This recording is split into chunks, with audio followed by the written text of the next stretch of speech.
FIB University. Welcome to Akpres Talk episode 3. Oke, selamat datang di Akpres Talk kita hari ini dengan saya Karina Devi dengan topik kita kali ini Get Know ST, SS, SV and How to Survive in the College.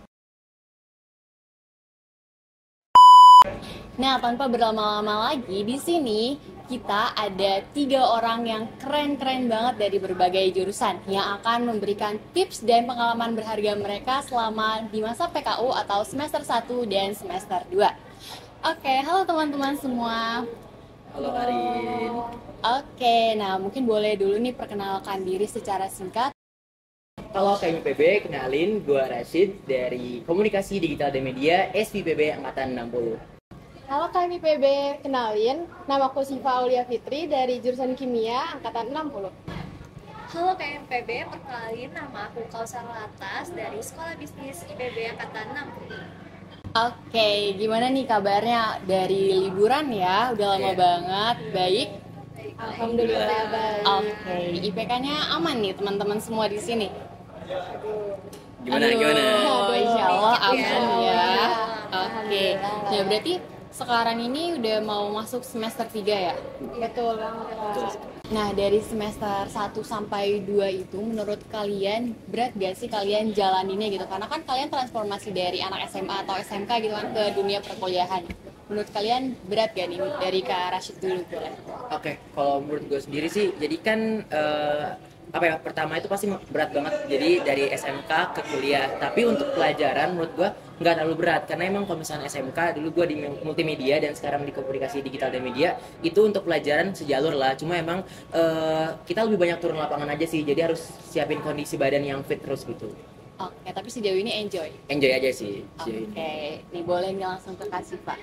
Kalau dari aku sendiri sebenarnya 50-50 sih ya, karena kayak dari SMA ke kuliah tuh dari kulturnya beda, terus dari materi-materinya juga beda, dari akademiknya, terus lingkungan sosial sama pertemanannya semua beda. Jadi ya pintar-pintar kita buat nyesuaiin diri sendiri lah buat ngejalanin kehidupan sebagai mahasiswa PKU. Oke, nah dari Kak Kausar sendiri gimana nih? Kalau dari aku sendiri mungkin lebih ke kultur shock itu kebalik ya. Karena dulu aku SMA tuh IPA dan sekarang tuh jadinya ke SS. Jadi dulu tuh padat banget, terus sekarang tuh bener yang kayak lowong banget kan. Saya jadwalnya juga nggak ada praktikum dan emang sekosong itulah ibaratnya SS. Jadi emang itu gimana cara aku bisa adaptasinya itu ya dengan mengisi kegiatan organisasi dan kepanitiaan aja sih. Itu pintar-pintar ngisi dan adaptasinya juga sih biar nggak kerasa terlalu jomplang banget dari pas SMA ke kuliah. Oke, bener banget. Nah, teman-teman tanpa berlama-lama lagi kita lanjut aja ke pertanyaan pertamanya. Apa itu SS, ST, SB, dan SV? Apa yang membuat mereka berbeda dan kira-kira apa aja sih yang dipelajarinya? Boleh dari Kak Siva dulu nih. Oke, kalau perbedaan antara ST, SS, SB, dan SB itu aku bahas dari ST dan SS terlebih dahulu ya.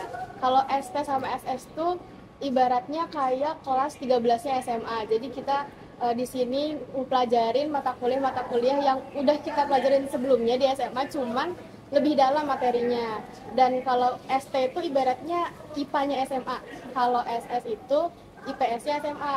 Nah, sedangkan SB ini juga dia masuk ke program S1-nya IPB, cuman dia letak kampusnya berbeda. Dia ada di kota.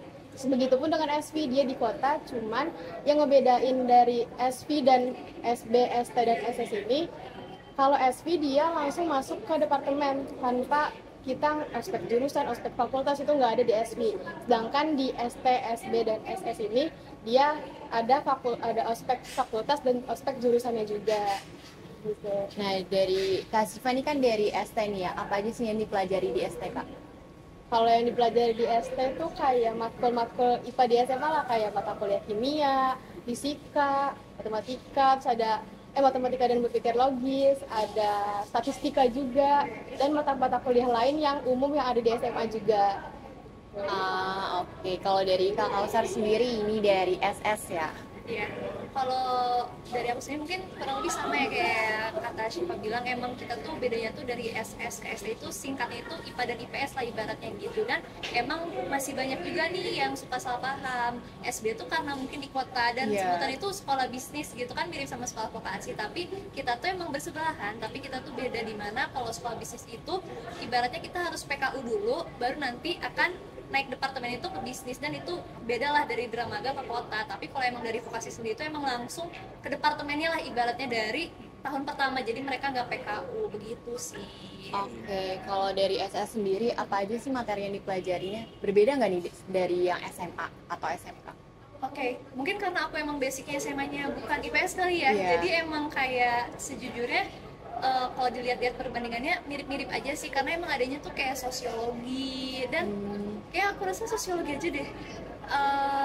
Ya sosiologi aja singkatku, dan juga emang kita ada interdepnya juga sih nanti di semester 2. Dan yang pasti sejujurnya untuk matkul ST dan SS itu nggak jauh beda, karena emang kayak misalnya di ST itu ya di semester pertama itu misalnya ada kimia organik atau apa, atau kimia ST ya, kimia teknologi gitu kan sebutannya. Kalau di SS itu ada jadi kimia umum lah ibaratnya gitu aja sih. Karena jadi emang dasarnya aja. Iya, dasarnya aja sih kalau di SS. Oke, nah lanjut nih ke sekolah vokasi gimana nih? Oke, kalau misalkan dari vokasi sendiri itu kita nggak ada yang namanya PKU atau pendidikan kompetensi umum dari kayak di sarjana. Jadi kita langsung langsung turun ke departemen, dan itu benar-benar kayak yang kalau misalkan emang nggak biasa di sekolah SMA atau SMK itu pasti bakal shock gitu loh, karena kita itu praktikalnya 70% dan teorinya cuma 30%. Jadi kita benar-benar banyak banget turun lapang ataupun di lab buat jurusan yang kimia ataupun lain-lain. Jadi ya pokoknya saran dari aku siapin kondisi yang fit aja sih setiap kuliah gitu. Jadi kalau SV itu benar-benar materi yang dipelajarinya tuh langsung interdepnya ya? Langsung masuk ke departemen kita masing-masing. Oke, nah kalau cara belajar kalian nih, materi yang kalian pelajari ini dari dosen yang ngejelasin di kelas aja, atau kalian ada referensi lain, atau kalian pernah ikut les? Biasanya kan ada ya, H-1 minggu tuh kayak ada les dari berbagai macam bimbel gitu. Nah kalau kalian gimana nih? Mungkin dari Kak Kausar dulu. Oke, jadi kalau aku mungkin karena SS ya, santai banget gitu. Jadi emang kita tuh, kalau aku pribadi tuh emang jujur lebih ke yang penting dengerin dosen aja sih, karena emang materinya itu kan ada di PPT dan ada rantik juga tuh, rangkuman cantik gitu. Iya, jadi enak membacanya juga, emang udah ada lah ibaratnya, dan tidak terlalu berat lah mungkin bahasannya dibandingkan ST gitu. Jadi emang agak lebih santai, dan kalau misalnya emang udah hamin seminggu mau ada UTS atau UAS itu emang suka ada bimbel yang tryout gitu lah. Jadi emang kebantunya di situ sih sebenarnya kalau dari aku pribadi gitu. Oke, dari Kak Siva gimana? Mungkin kalau cara belajar aku itu sebenarnya sama, kurang lebihnya kayak Kak Kausar.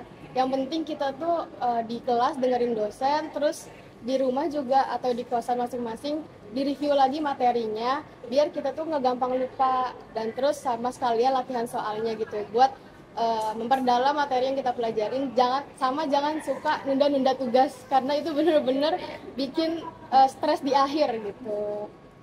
Oke, nah kalau dari ST sendiri kan suka ada praktikumnya, kan suka ada buat rakernya dan lain-lain. Itu biasanya ada skillannya nggak sih, Kak? Aduh, itu biasanya sebenarnya ada, asal kita rajin-rajin nyari aja, karena suka ada beberapa cutting yang emang nge-share gitu dia dari lapraknya, terus juga rancangan kerjanya. Jadi kita bisa ngebuat itu sebagai referensi kita buat kerjain praktikum-praktikum yang sekiranya ada lapraknya. Oke, jadi jangan malu aja untuk mencoba menanyakan ke Karin. Bener banget Kak Karin. Oke, kalau dari sekolah vokasi nih gimana? Kalau dari SC ya sebenarnya sama aja. Kalau misalnya cara belajar pasti kayak metode ceramah gitu kan, dosen di kelas, dan itu benar harus perhatiin banget dari setiap materi yang disampaikan. Terus kalau misalnya untuk UTS dan UAS sendiri itu kan karena SV itu kebanyakan kita project ya, jadi tugasnya itu misalkan di pertemuan ke-11 atau pertemuan ke-12 itu kita biasanya udah dikasih tahu gitu loh untuk tugas di UASnya kayak gimana. Jadi biasanya kita hari H UTS atau UAS kita cuma tanda tangan aja, jadi kita nggak ujian ngisi di kelas lagi gitu. Jadi emang banyaknya tuh project gitu untuk tugas UAS maupun tugas UTS gitu Karin. Oke. Oke, mungkin ini jadi penutup akhir nih. Nah, aku mau tanya, bagaimana kalian mengatur waktu kalian di tengah kesibukan kuliah, atau kan kalian ada juga yang sambil organisasi atau pernah part time gitu. Nah, untuk tetap bisa gitu menyeimbangkan akademik kalian. Mungkin boleh nih di-spill tips and tricks untuk teman-teman mahasiswa baru yang baru mau mulai petualangannya di dunia kampus, dan mungkin boleh juga dikasih pesan dan kesan kalian. Mungkin boleh dari Kak Rashid dulu. Oke. Kalau dari gue sendiri sih utamain akademik mau gimana pun itu, karena kan apa ya, tujuan kita kan buat kuliah dong, kayak belajar dong pastinya. Jadi menurut gue akademik itu kewajiban dan organisasi itu tanggung jawab. Jadi tempatkan akademik itu di atas semuanya lah. Ibaratkan ada yang bentrok dan itu tentang akademik atau organisasi, pastiin akademik lu selesai dulu, baru lu bisa ke organisasi gitu sih. Untuk pesan dan pesan ya pokoknya dibawa santai aja lah, pokoknya jangan dibawa stres gitu. Kalau misalkan emang stres ya sambil jalan-jalan lah, sambil bawa keluar gitu lah, jangan dipaksa muter terus otaknya gitu sih. Pokoknya jangan maksain diri Iya, kita jangan aja sih. maksain Kalau aja sih. capek ya istirahat. Oke. Oke. Mungkin boleh dilanjut sama Kak Siva. Aku setuju banget sama yang dibilang Kak Rosyid tadi, benar. Terus kita juga harus prioritasin mana yang harus kita kerjain duluan, termasuk tadi akademik ataukah tanggung jawab kita di organisasi itu sendiri. Terus jangan FOMO, kebanyakan ngambil kepanitiaan atau organisasi, karena Itu bener banget. takutnya nanti nggak bisa nyimbangin waktu antara akademik sama kepanitiaan itu sendiri. Mungkin itu.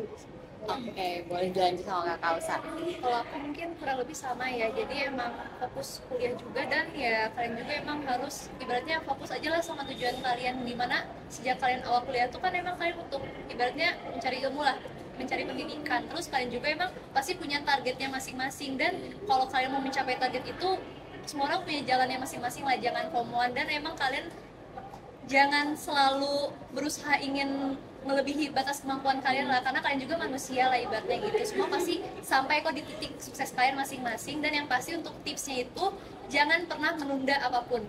Ibarat itu sesimpel tugas tuh gampang kok sebenarnya, hari itu juga bisa beres kan, nggak usah ditunda-tunda lah, karena itu kalau ditunda juga pasti numpuk dan kalian bakal jenuh sendiri lah ibaratnya.